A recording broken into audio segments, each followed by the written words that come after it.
ஆண்டவரும் இரட்சகருமாகிய இயேசு கிறிஸ்துவின் நாமத்தில் உங்கள் ஒவ்வொருவருக்கும் என்னுடைய அன்பின் ஸ்தோத்திரத்தை, இந்த புதிய வருடத்துல என்னுடைய அன்பின் ஸ்தோத்திரத்தை, வாழ்த்துதலை உங்களுக்கு தெரிவித்துக் கொள்கிறேன். கர்த்தர் நம்மை கிருபையாய் நடத்தி வந்தார். ஹல்லேலூயா.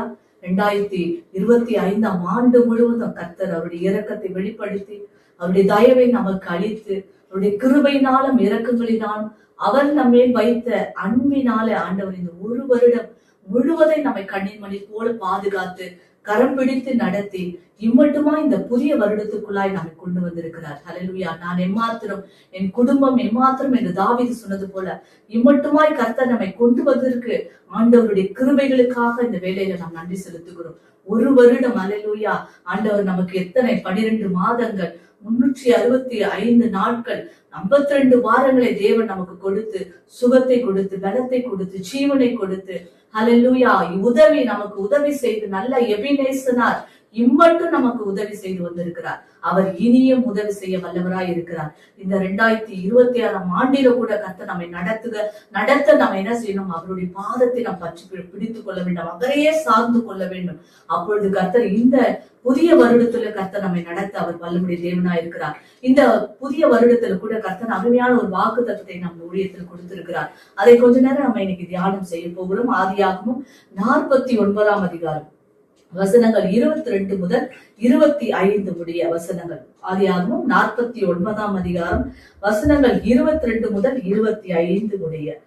யோசேப்பு கனித்தரும் செடி, அவன் நீர் ஊற்று அண்டையில் உள்ள கனித்தரும் செடி, அதன் கொடிகள் சுவரின் மேல் படரும். வில் வீரர் அவனை மனமடிவாக்கி அவன் மேல் எய்து அவனை பகைத்தார்கள். ஆனாலும் அவனுடைய வில் உறுதியாய் நின்றது. அவன் புயங்கள் யாக்கோபுடைய வல்லவரின் கரங்களால் பலத்தன. இதனால் அவன் மெய்ப்பனும் இஸ்ரவேலின் கண்மலையும் ஆனான். உன் தகப்பனுடைய தேவனாலே அப்படி ஆயிற்று. அவர் உனக்கு துணையாயிருப்பார். சர்வ வல்லவராலே அப்படி ஆயிற்று. அவர் உயர வானத்திலிருந்து உண்டாகும் ஆசீர்வாதங்களினாலும் கீழே ஆழத்தில் உண்டாகும் ஆசீர்வாதங்களினாலும் சனங்களுக்கும் கர்ப்பங்களுக்கும் உரிய ஆசீர்வாதங்களினாலும் உன்னை ஆசீர்வதிப்பார் என்றார் என்பதே.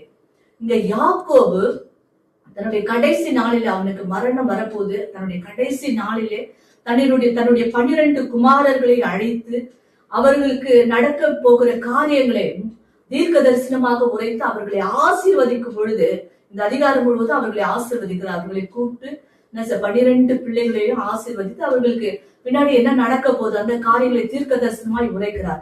அப்படியாய் சொல்லும் பொழுது, ஒவ்வொருவருக்காய் சொல்லும் பொழுது யோசேப்புக்கு சொல்லுகிற காரியத்தை தான் நாம் இங்க வாசிக்க கேட்டோம். அவர் என்ன சொல்றாருன்னா, யோசேப்பை ஆசீர்வதிப்பேன், யோசேப்பை நான் உயர்த்துவேன், அவனுடைய பகைவர்கள் எல்லாம் அவனுக்கு மனமடிவாக்கி அவனுடைய கொடிகள் சுவரின் மேல் படரும்னா எகிப்தில ஒரு பெரிய உயர்வை அவனுக்கு தரப்போகிறேன் என்பதெல்லாம் தீர்க்க தரிசனமாக உரைத்து அவர் சொல்றாரு. இதெல்லாம் எப்படி ஆகும்னா, சர்வ வல்லவருடைய நம்முடைய சர்வ வல்ல உன் தகப்பனுடைய தேவனாலே அப்படி ஆகும், சர்வ வல்லவராலே அப்படி ஆகும், அவர் உனக்கு துணையாய் இருப்பார். ஹல்லேலூயா. இந்த வருடத்துல ஆண்டவர் நமக்கு பார்த்து சொல்லுகிறார், ஒவ்வொருவரையும் பார்த்து சொல்லுகிறார், நான் உனக்கு இந்த வருடத்திலே 2026 ஆண்டிலே நான் உனக்கு துணையாயிருப்பேன். சர்வ வல்லவராகிய நான் உங்களுக்கு துணையாயிருப்பேன். உன் குடும்பத்துக்கு நான் துணையாயிருப்பேன். உன் பிள்ளைகளுக்கு நான் துணையாயிருப்பேன். உன் ஊழியத்துல நான் உனக்கு துணையாயிருப்பேன். நீ போகிற இடமெல்லாம் உனக்கு துணையாயிருப்பேன் என்று சொல்லி இந்த வருடத்துல நம் ஒவ்வொருவருக்கும் தேவன் அந்த அருமையான இந்த வாக்கு தத்தத்தை கொடுக்கிறார். அவர் உனக்கு துணையாயிருப்பார். நம்முடைய தேவன் துணையாளர். ஹல்லேலூயா. யாக்கோபுடைய சரித்திரத்தை பார்க்கும் பொழுது, அவன் சிறு வயதிலே தாயை இழந்தவன். தாயினுடைய அன்பு இல்ல அவனுக்கு, தாய் துணையா இல்ல. 17 வயசுக்கு அப்புறம் தகப்பனுடைய துணையே இல்ல. சகோதரர்கள் ஒருவேளை துணையா இருப்பாங்கன்னா சகோதரர்கள் அவனுக்கு துணையாக இல்ல. அவன் எடுத்துட்டு போய் வெறும் கிணற்றில், அந்த குழியில, தண்ணீர் இல்லாத குழியில தூக்கி போடுறாங்க. அங்க அவன் அடிமையாய் போற இடத்துல தனிமையா இருக்கிறான். எகிப்துல போத்திபார் வீட்டுல தனிமையா இருக்கிறான். சிறைச்சாலையில ஒரு தனிமையை அவன் அனுபவித்துக் கொண்டிருக்கிறான். அப்படி தனிமையாய் அனுபவித்த அவனுக்கு கர்த்தரே துணையா இருந்தார். அல்லேலூயா. அந்த தனிமையில கர்த்தர் அவனுக்கு துணையா இருந்ததுனால்தான் எகிப்திலே பார்வோனுக்கு அடுத்த ஸ்தானத்திலே ஒரு பெரிய உயர்வை தேவன் அவனுக்கு கட்டளையிட்டார் என்று சொல்லி பார்க்கிறோம். அல்லேலூயா. அப்ப நம்ம மனுஷன் தனிமையா இருப்பது நல்லதல்ல. வேதம் சொல்லுகிறது, ஆண்டவர் சொல்றாரு, ஆதாம் தனிமையா இருப்பது நல்லதல்ல, அவனுக்கு ஏற்ற துணையை அவனுக்கு எல்லா விதத்திலும் உதவி செய்ய ஒரு ஏற்ற துணையை உண்டாக்குவோம் அப்படி சொல்லிட்டு ஏவாளை உருவாக்கி தருகிறார். உதவி செய்ய இந்த உலகத்தில் நமக்கு போராட்டங்கள் உண்டு, நிந்தைகள் உண்டு, அவமானங்கள் உண்டு, இழப்புகள் வந்தாலும் அவைகளின் மத்தியில நமக்கு உதவி செய்ய ஒரு துணை வேண்டும். அல்லேலூயா. தனிமையா இருக்க கூட, தனியா இருந்து விழுகிறவனுக்கு ஐயோ. அல்லேலூயா. பைபிள்ல சொல்லப்பட்டிருக்குது. அப்ப நமக்கு உதவி செய்ய ஒருத்தர் வேண்டும். நம்மை வழி நடத்த ஒரு துணை வேண்டும், நம்மை பாதுகாக்க நமக்கு ஒரு துணை வேண்டும், நம்மை ஆதரிக்க ஒரு துணை வேண்டும், நம்மை பராமரிக்க ஒரு துணை வேண்டும், நமக்கு சுகத்தை அளிக்க, நம்ம பலவீனமா இருக்கும்போது, வியாதியா இருக்கும் பொழுது நம்மை மருத்துவர்கிட்ட கொண்டு போறதுக்கு ஒரு துணை வேண்டும், நமக்கு சுகத்தை கொடுக்க ஒரு துணை வேண்டும், நம்மை ஆற்றுவதற்கு ஒரு துணை வேண்டும், நம்மை தேற்றுவதற்கு ஒரு துணை வேண்டும், பலவீனமான நேரத்துல, சோர்ந்து போன நேரத்துல, போராட்டங்கள் மத்தியில நம்மை விசாரிக்க ஒரு துணை வேண்டும். அல்லேலூயா. நமக்கு உதவி செய்ய ஒரு துணை வேண்டும். அப்படியாய் ஆண்டவர் சொல்றார். தனிமையா இருந்த யோசேப்பு, யாரும் இல்லாத இருந்த யோசேப்புக்கு அவங்க அப்பா சொல்றாரு, சர்வ வல்லவரே உனக்கு துணையாயிருப்பார். அல்லேலூயா. யாக்கோபின் தேவன், ஆபிரகாமின் தேவன், ஈசாக்கின் தேவன், என்னுடைய தேவன் உனக்கு துணையாயிருப்பார். அவர் உனக்கு துணை நின்று உன்னை வழி நடத்துவார். அவர் துணை நின்று உன்னை பராமரிப்பார். அவர் துணை நின்று உன்னை ஆதரிப்பார். அவர் துணை நின்று உன்னை தேற்றுவார். அவர் துணை நின்று உன்னை உயர்த்துவார் என்று சொல்லி தீர்க்க தரிசனமான வார்த்தைகளை சொல்லுவதை நாம் பார்க்கிறோம்.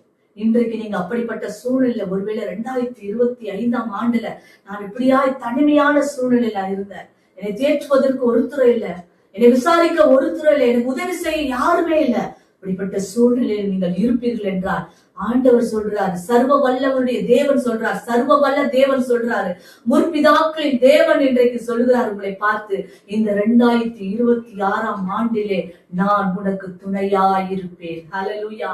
எல்லா சூழ்நிலையிலும் நான் உனக்கு துணையாயிருப்பேன். எல்லா நெருக்கங்களிலும் நான் உனக்கு துணையாயிருப்பேன். எல்லா போராட்டங்களிலும் நான் உனக்கு துணையாயிருப்பேன்.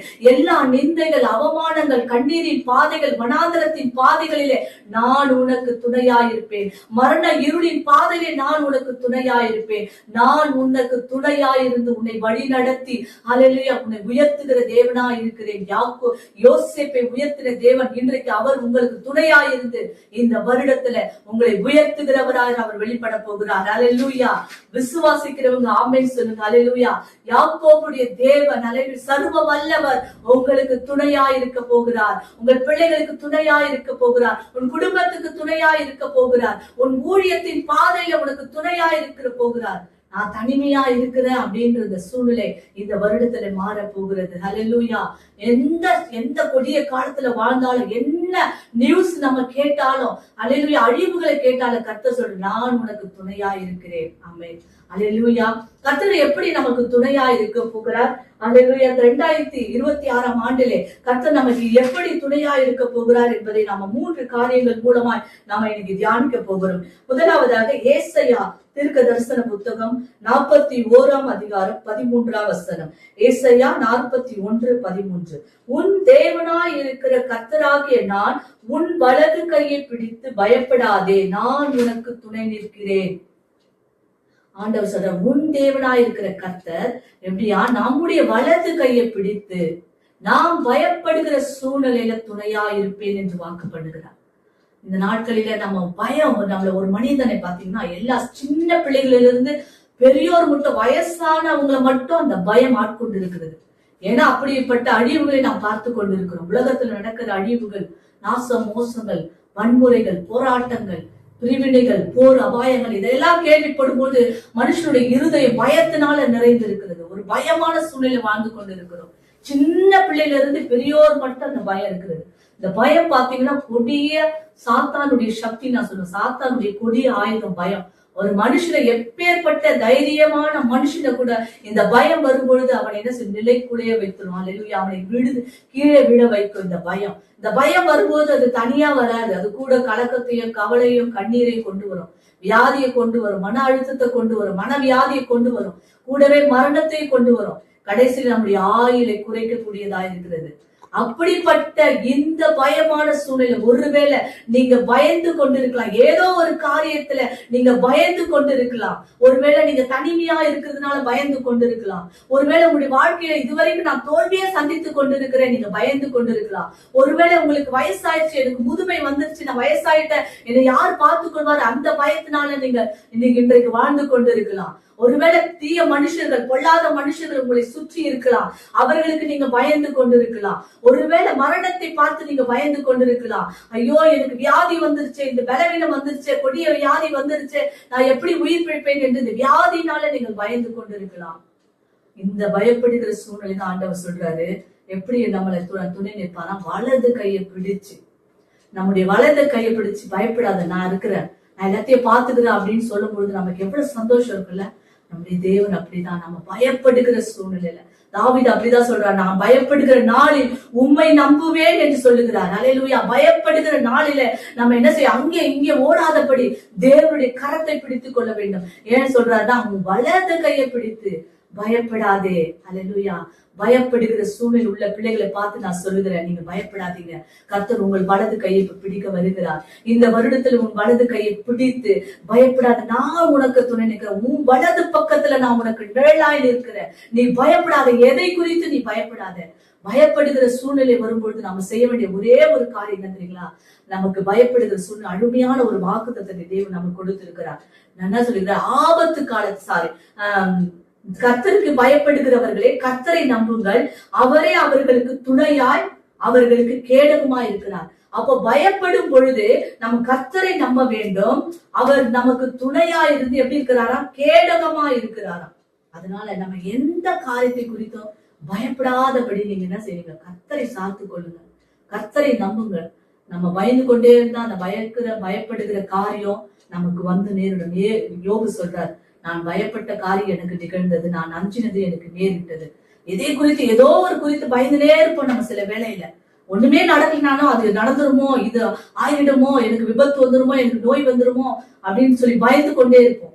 அப்படிப்பட்ட சூழ்நிலையில் நாம செய்ய வேண்டிய காரியம் என்ன தெரியுங்களா, கர்த்தரை நம்ப வேண்டும், அவரை சார்ந்து கொள்ள வேண்டும். அவர் நமது வலது கையை பிடித்து, நாம அவர் கையை பிடிக்கணும்ல, அவர் நமது வலது கையை பிடித்து பயப்படாதே, நான் உனக்கு துணையா இருக்கிறேன் என்று சொல்லுகிறார். அல்லேலூயா, அல்லேலூயா. ஒருவேளை நீங்க 2025ஆம் ஆண்டுல நீங்க பயந்து போன சூழ்நிலை வாழ்ந்து கொண்டிருக்கலாம், நீங்க தனிமையான சூழ்நிலையில் வாழ்ந்து கொண்டிருக்கலாம். ஆண்டவர் சொல்றாரு, இந்த வருடத்துல பயப்படாதே, உன் தேவனா இருக்கிற கர்த்தராகிய நான் உன் வலது கையை பிடித்து பயப்படாதே. இருளா பயப்படாதீங்க, பிசாசா பயப்படாதீங்க, தீய மனுஷரா பயப்படாதீங்க, தனிமையா இருக்கிறீங்களா பயப்படாதீங்க, வியாதி வந்துச்சே பயப்படாதீங்க. கர்த்தர் உங்கள் வலது கையை பிடித்து உங்களை துணை நின்று உங்களை வழி நடத்துகிற தேவனாயிருக்கிறார். ஹல்லேலூயா, ஹல்லேலூயா. முதலாவதாக ஆண்டவர் பயப்படுகிற சூழ்நிலையில நமக்கு துணையா இருக்கிறார். இரண்டாவது, எப்படிப்பட்ட சூழ்நிலை நமக்கு துணையா இருக்கிறாரா, சங்கீதம் 46ஆம் அதிகாரம் 1ஆம் வசனம், தேவன் நமக்கு அடைக்கலமும் பலனும் ஆபத்து காலத்தில் அனுகூலமான துணையும் ஆனவர். ஆபத்து காலத்துல பயப்படுகிற சூழ்நிலையில வலது கையை பிடித்து துணையா இருப்பாரா. இரண்டாவது, ஆபத்து காலத்துல அனுகூலமான துணையுமானவர். இந்த நாட்களில பாத்தீங்கன்னா ஆபத்து எப்படி வரும்னே நமக்கு தெரியல, எங்க இருந்து வரும், யாரு மூலமா வரும்னே தெரியல. அல்லேலூயா. அப்படிப்பட்ட உலகத்தில் நாம் வாழ்ந்து கொண்டிருக்கிறோம். அப்படிப்பட்ட ஆபத்து காலத்துல ஆண்டவர் சொல்ற அனுகூலமான துணையுமானவர், அனுகூலமான துணையா இருப்பார் ஆபத்து காலத்துல. நீங்க ஆதியாகமம் 35ஆம் அதிகாரம் 3ஆம் வசனத்தை பாத்தீங்கன்னா அங்க யாக்கோபு சொல்ற, நாம் எழுந்து பெத்தேலுக்கு போவோம் பாருங்கள், எனக்கு ஆபத்து நேரிட்ட நாளில் என் விண்ணப்பத்துக்கு உத்தரவு அருளி செய்து நான் நடந்த வழியிலே என்னோடு கூட இருந்த தேவனுக்கு அங்கே ஒரு பலிபீடத்தை உண்டாக்குவேன் என்றார். எனக்கு ஆபத்து நேரிட்ட நாளில் என் விண்ணப்பத்துக்கு உத்தரவு அருளி செய்து நான் நடந்த வழியில என்னோடு கூட இருந்த தேவனுக்கு அப்படின்னா பாருங்க, ஆபத்து நேரிடும் பொழுது கர்த்தர் சொல்லுவான், சீக்கிரமா ரொம்ப லேட்டாலாம் வரமாட்டாரு. அதாவது அனுகூலமான உடனே துரிதமாய் வந்து நிற்பாராம்.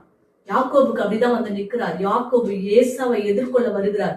தகப்பன் வீட்டுக்கு வராரு. 20 வருஷம் மாமா வீட்டுல இருந்து உழைச்சி சொத்துக்கள் எல்லாம் சம்பாதித்து வராரு. அண்ணாவை 20 வருஷத்துக்கு முன்னாடி ஏமாற்றி போன ஏசாவை ஏமாற்றி போன யாக்கோபு பயந்து வருகிறாரு. ஏசா பாத்தீங்கன்னா 400 பேரோடு கூட யாக்கோபை எதிர்கொள்ள வருகிறான். ஒருவேளை ஏசா ஐயோ அந்த பழைய செய்த ஏமாற்றினேன், அண்ணனை ஏமாற்றினேனே, அந்த ஆண்டவரை தப்பித்த அந்த தவறுக்கு என்ன கொடுமைப்படுத்துவானோ, என் குடும்பத்தை கொடுமைப்படுத்துவானோ, என் பிள்ளைகளை கொடுமைப்படுத்துவானோ, அழிச்சிருவானோ பயந்து போன சூழ்நிலை, அந்த ஆபத்தை நோக்கி வரும் பொழுது அவர் என்ன சொல்றாரு, ஆபத்து நேரிட்ட போது கர்த்தர் தன்னுடைய தேவ தூதர்களை அனுப்பி யாக்கோபை தேற்றி அங்கே வந்த காரியம், ஏசாவை ஆண்டவர் கட்டி, ஏசாவும் யாக்கோபை கட்டி முத்தம் செய்கிற அளவுக்கு தேவன் அந்த காரியத்தை, அவனுக்கு பாதகமாய் இருந்த காரியத்தை மாறுதலாய் முடித்து, சாதகமாய் முடித்து, அந்த ஆபத்தை, அவனுக்கு நேரிட்ட ஆபத்தை நீக்கி போட்டு அனுகூலமான துணையாய் அவர் நின்றார் என்று சொல்லி பார்க்கிறோம்.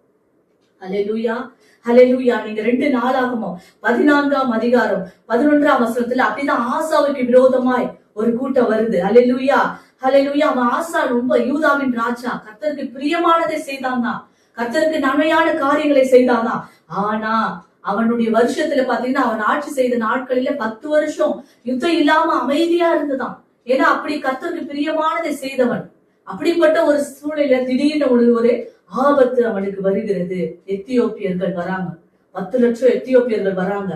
10 லட்சம் எத்தியோப்பியர்கள் சேர்ந்த சேனை 300 ரதங்களோட வராங்க, எதிர்கொள்ள வருகிற ஆசா பயந்து போய், ஐயோ எனக்கு ஆபத்து நேரிட்டது, நான் என்ன செய்ய போகிற தெரியலையே அப்படின்னு சொல்லி இருக்கும் பொழுது 11ஆம் வசனத்துல ஆசா தன் தேவனாகிய கர்த்தரை நோக்கி கூப்பிட்டு, கர்த்தாவே பலம் உள்ளவனுக்காகிலும் பலனற்றவனுக்காகிலும் உதவி செய்கிறது உமக்கு லேசான காரியம், எங்கள் தேவனாகிய கர்த்தாவே எங்களுக்கு துணை நில்லும், உம்மை சார்ந்து உம்முடைய நாமத்துல ஏராளமான இந்த கூட்டத்துக்கு எதிராக வந்தோம், கர்த்தாவே நீர் எங்கள் தேவன் அப்படி சொல்லிட்டு ஆண்டவரை கர்த்தரை நோக்கி கூப்பிடுறான். கர்த்தாவே நான் ரொம்ப ஸ்ட்ரென்த் இல்லாம பலன் இல்லாம இருக்கிறேன், நான் பலவீனனா இருக்கிறேன், இப்ப இவ்வளவு பேர் எனக்கு எதிராக வராங்க, நான் என்ன செய்வேன், பெரிய ஆபத்து எனக்கு நேரிட்டு இருக்கு, நான் என்ன செய்வேன் அப்படின்னு ஆண்டவரை நோக்கி கூப்பிடும் பொழுது ஆண்டவர் என்ன செய்யறாரு, அந்த எத்தியோப்பியர்களை முறியடித்தார். அவர்கள் பட்டு போய் விழுந்தார்கள்.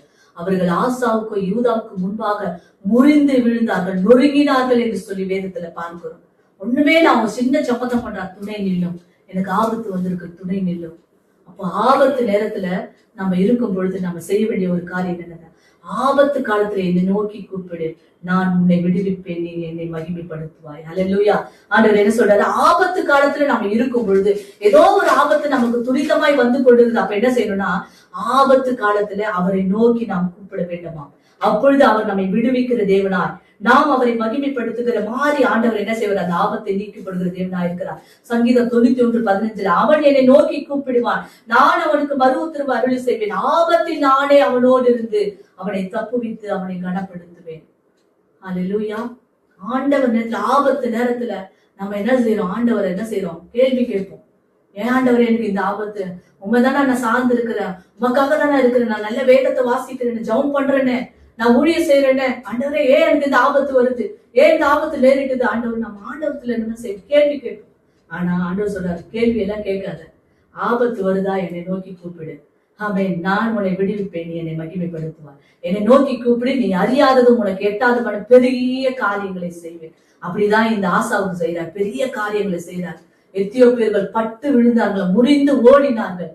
ஆபத்து காலத்துல யாக்கோபு ஆண்டவரை நோக்கி கூப்பிடுறான், ஆபத்து காலத்துல ஆசா ஆண்டவரை நோக்கி கூப்பிடுகிறான், ஆபத்து காலத்துல தாவீது ஆண்டவரை நோக்கி கூப்பிடுகிறான். கர்த்தர் அவருடைய ஆபத்து காலத்தை அவர்களுக்கு அனுகூலமான துணையாய் இருந்து அந்த ஆபத்திலிருந்து அவர்களை தப்புவித்து, ஆமென், அல்லேலூயா, அவர்களை விடுவித்து அவர்களை மகிமைப்படுத்தினார் என்று சொல்லி பார்க்கிறோம். விடுவிக்கிற தேவன், அல்லேலூயா. ஆபத்துல இருக்கும் பொழுது அன்றைக்கு சாத்ராக் மேஷா ஆபத்நேகோ ஒரு ஆபத்துல இருந்தாங்க, எரிகிற அக்கினி சூளையில போட போறாங்க அவங்கள. அந்த ஆபத்துல கர்த்தரை நோக்கி கூப்பிடும் போது அவர்களை விடுவித்தார்.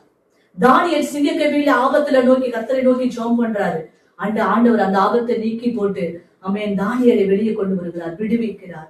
சிங்கத்தின் கையிலும் கரடியின் கைக்கும் தாவீதை விடுவித்த தேவன் பொல்லாதவர்கள் கைகளை உங்களை விடுவிக்கணும்னா அந்த ஆபத்து காலத்துல கர்த்தரை நோக்கி கூப்பிடுங்க. கர்த்தரை நோக்கி நாம் கூப்பிடும் போது கர்த்தர் நம்மை விடுவிக்கிற தேவனாய், தப்புவிக்கிற தேவனாய், அல்லேலூயா, அவர் வெளிப்படுவார்.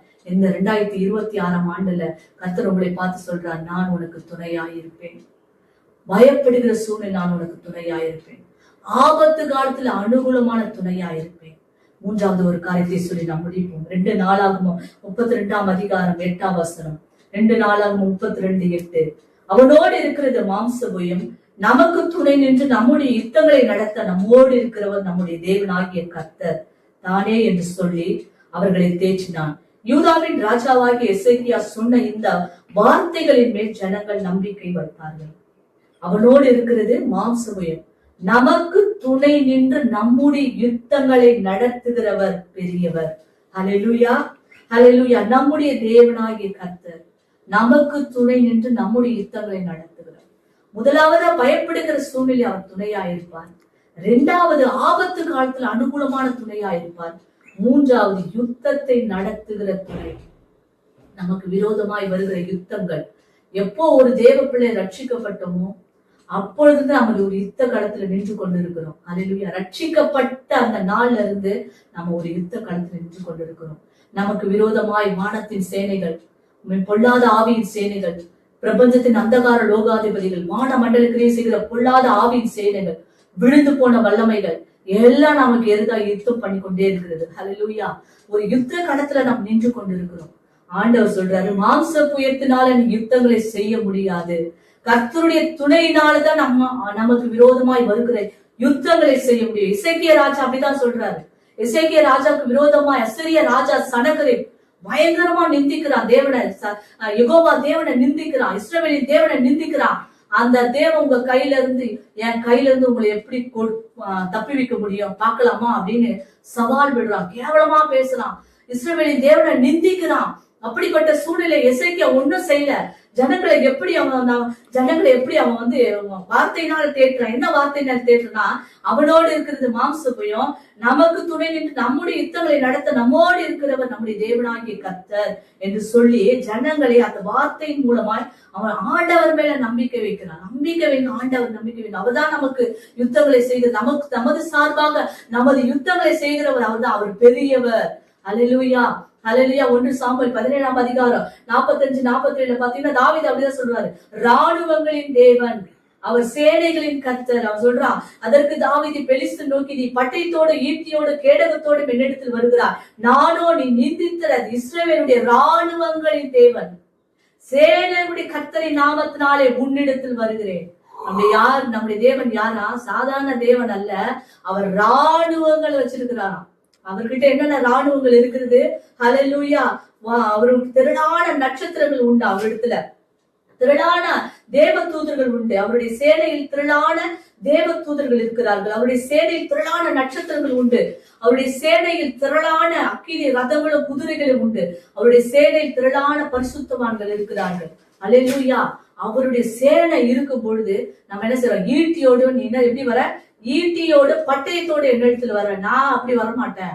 நான் மாம்சபயத்தோடு வரமாட்டேன். நான் என் தேவன், ராணுவங்களின் தேவன், சேனைகளின் கர்த்தருடைய நாமத்தினாலே உன்னிடத்தில் வர. அப்படிதான் எசேக்கியா போறார். கர்த்தருடைய நாமத்தினாலே அந்த அவன் நிந்தித்த வார்த்தைகள் எல்லாம் எடுத்துக்கொண்டு ஆலயத்துக்கு போய் அந்த ஆலயத்துக்கு முன்னாடி, ஆல்டர் முன்னாடி போட்டு அவன் பேசின வார்த்தைகள் எல்லாம் விரித்து வைக்கிறான். பாருங்க, ஆண்டவரே, இஸ்ரவேலின் தேவனே, உம்முடைய நாமத்தை இப்படி நிந்திக்கிறான் ஒருத்தன் அப்படின்னு சொல்லிட்டு விரிச்சு வச்சு அப்படியே கண்ணீரோடு அவர் ஜெபம் பண்றாரு. அந்த வார்த்தைகளை அப்படியே பிரித்து வைத்து கண்ணீரோடு ஜெபம் பண்ணும்போது ஆண்டவர் அவருடைய சேனையில ஒரே ஒரு தேவதூதன் தான் அனுப்பினார். ஹல்லேலூயா. ஒரே ஒரு தேவதூதன் தான். அவன் அந்த சிறிய பாளையத்தில் இருக்கிற 1,85,000 பேரை சங்கரித்து போட்டான். ஒரு தேவ தூதருக்கு அவ்வளவு வல்லமை உண்டுனா பாருங்க, 1,85,000 பேரை அவன் சங்கரித்து போட்டான் என்று சொல்லி பார்க்கிறோம். யுத்தம் கர்த்தருடையது என்று வேதம் சொல்கிறது. நமக்கு விரோதமா எழும்பும் போது நாம போய் நிற்க கூடாது. எனக்கு நல்ல பலன் இருக்குது, எனக்கு நல்ல பேக்ரவுண்ட் இருக்கு, என்கிட்ட நிறைய பேர் இருக்கிறாங்க, அரசியல் தலைவர் இருக்கிறாங்க, என்கிட்ட நல்ல பலமுள்ள ஆட்கள் இருக்கிறாங்க அப்படின்னு போய் நிற்க கூடாது. மாம்ச புயத்தோடு நின்றும் என்றால் நாம் அவங்களுக்கு அந்த எதிரிக்கு முன்பாக தோல்வி அடைகிறவர்களாய் இருப்போம்.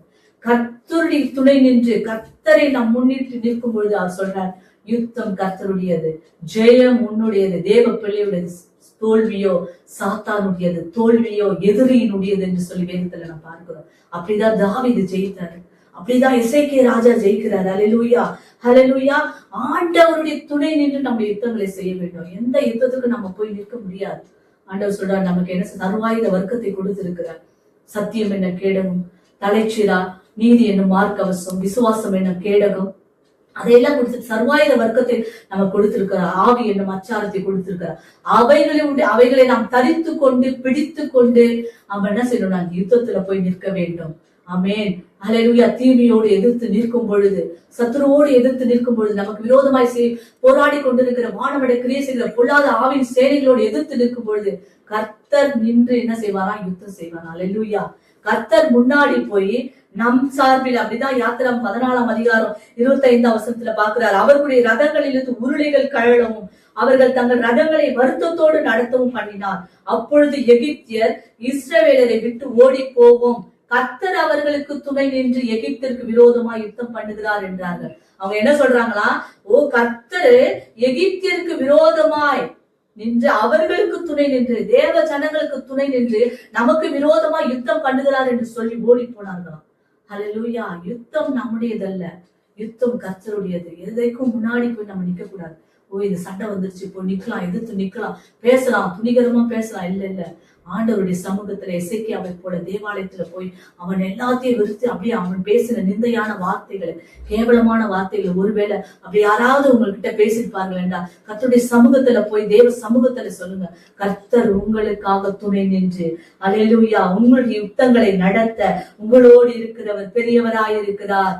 அவர் ராணுவங்களின் தேவன், அவர் சேனைகளுடைய கர்த்தர், வானத்துக்குரிய சேனையை உடையவர், பூமிக்குரிய சேனையை உடையவர். அல்லேலூயா. அந்த சேனையை அனுப்பி ஆமென் அல்லேலூயா நம்முடைய யுத்தங்களை செய்து நமக்கு ஜெயத்தை தருகிற தேவனாய் இருக்கிறார். அதனால பயப்படாதீங்க, யுத்தங்களை கண்டு பயப்படாதீங்க. பயப்படுகிற சூழ்நிலை வரும் பொழுது பயப்படாதீங்க. தனிமையா இருக்கும் பொழுது பயப்படாதீங்க. ஆபத்து வருதே பயப்படாதீங்க. அவர் நம்மை விடுவிக்கிறவர், தப்புவிக்கிறவர். பயப்படுகிற சூழ்நிலையில் நம்மை தூக்கி விடுகிறவர், நம்மை உயர்த்துகிறவர், நம்மை வழி நடத்துகிறவர், நம்மை பராமரிக்கிறவர். அல்லேலூயா. நம்மை ஆற்றுகிறவர், தேற்றுகிறவர். அதனால நீங்க சொல்ல வேண்டிய ஒரே கரை, ஆண்டவரே எனக்கு துணையா இருங்கப்பா.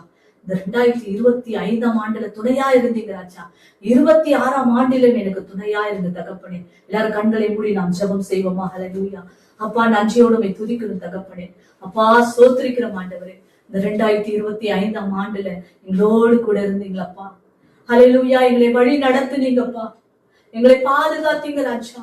எல்லா அழிவிலிருந்து எங்களை பாதுகாத்தீங்கப்பா, எங்களை பராமரித்தீங்க ராஜா, எங்களை போஷித்தீங்க ஆண்டவரே. எங்களை ஆட்சியர் தேற்றியர் தகப்பனே. எங்களை விசாரிக்கிற தேவனா இருந்து, எங்களை தப்பு வைக்கிற தேவனா இருந்து, எங்களை விடுவிக்கிற தேவனா இருந்து, நாங்கள் விழும்போதெல்லாம் எங்களை தாங்கி பிடித்து தூக்கி நிறுத்துகிற தேவனா இருந்து, எங்களை பலப்படுத்துகிற தேவனா இருந்து ராஜா. இந்த வருடத்திலும் ஆண்டவர் எங்களோடு கூட இருக்கும்படியா, துணையா இருக்கும்படியா, நல்ல ஒரு துணையாளராய் ஆண்டவரே, வாழ்விலும் தாழ்விலும் சுகத்திலும் துக்கத்திலும் ஆண்டவரே நீர் எங்களுக்கு வலது கையை பிடித்து எங்களுக்கு துணையா இருக்கும்படியா நாங்கள் ஜெபிக்கிறோம். எங்கள் குடும்பங்களுக்கு, எங்கள் பிள்ளைகளுக்கு, நாங்கள் செய்கிற எல்லா காரியங்களிலும், வேலை ஸ்தலங்களில, ஊழியத்தின் பாதையில ஆண்டவரே எங்கு சென்றாலும் ஆண்டவரே எங்களுக்கு நீ துணையா இருக்கும்படியா ஜெபிக்கிறோம் ஆண்டவரே. ஆபத்து காலத்துல துணையா இருப்பீராக, பயப்படுகிற சூழ்நிலை துணையா இருப்பீராக ஆண்டவரே. கர்த்தாவே ஸ்தோத்திரம். யுத்தங்களை ஆண்டவரே எங்களுக்கு விரோதமாய் வரும்பொழுது, எதிரிகள் வரும்பொழுது, பொல்லாத மனுஷர்கள் வரும்போது எங்களுடைய யுத்தங்களை நடத்த நீர் எங்களுக்கு துணையா இருக்கும்படியாய் ஜெபிக்கிறோம். எங்களை விடுவிக்கிற துணையாய் இருப்பீராக, எங்களை தாங்குகிற துணையாய் இருப்பீராக ஆண்டவரே, எங்களை பலப்படுத்துகிற துணையாய் இருக்கும்படியாய் சமூகத்துல நாங்கள் ஜெபிக்கிறோம் ஆண்டவரே. இந்த வருடம் முழுவதும் ஆண்டவரே, இந்த 12 மாதங்கள் 2026ஆம் ஆண்டு 12 மாதங்கள் 52 வாரங்கள் 365 நாட்களும் உங்களுடைய பிள்ளைகளை வலது கையை பிடித்து துணையா இருக்கும்படியாய் ஜெபிக்கிறேன் ஆண்டவரே. சர்வ வல்லவர் எங்களுக்கு துணையா இருப்பீராக. யாக்கோபின் தேவன் எங்களுக்கு துணையா இருப்பீராக. ஆபிரகாமின் தேவன் எங்களுக்கு துணையா இருப்பீராக. ஈசாக்கின் தேவன் எங்களுக்கு துணையா இருந்து ஆண்டவரே எங்களை நடத்தும்படியாய் இந்த வேளையில எங்களை தாழ்த்தி ஒப்பு கொடுத்து ஜெபிக்கிறோம். இயேசு கிறிஸ்துவின் திருநாமத்தில் ஜெபிக்கிறோம் நல்ல பிதாவே, ஆமென்.